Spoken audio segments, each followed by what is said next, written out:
The balance of flexibility in physical security controls. When it comes to physical security, flexibility isn't always the first thing that comes to mind.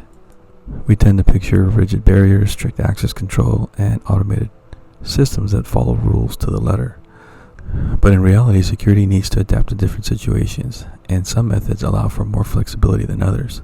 Let's break down how different security controls compare in terms of adaptability and why flexibility matters in keeping things both secure and practical.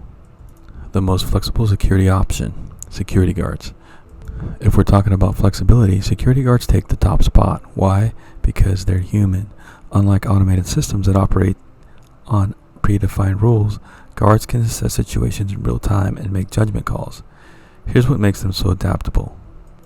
Real-time situation assessment. Guards can analyze what's happening in the moment rather than relying on a preset criteria.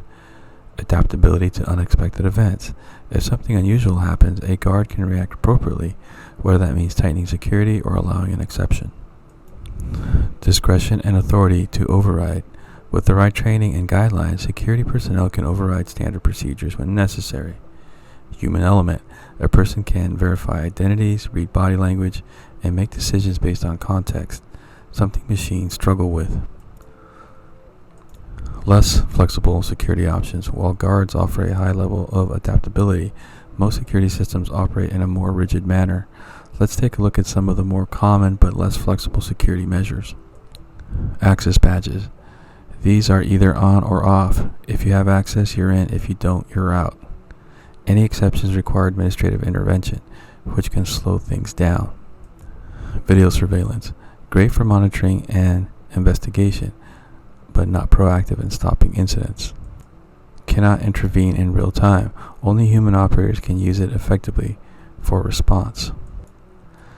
Access control vestibules. These create a rigid, structured barrier. Once locked, they stay locked. Not ideal for handling exceptions or unique situations, making them less adaptable. What makes a security system more flexible? Even with automated security, there are ways to build in adaptability. Some key considerations include override mechanisms, allowing authorized personnel to bypass standard procedures when needed. An example would be keycard overrides.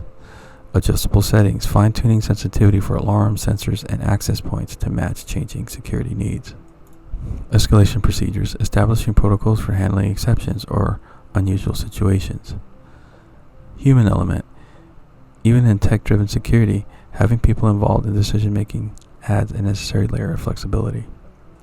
System integration, connecting different security measures, for example, remote control and monitoring, to provide a more responsive approach.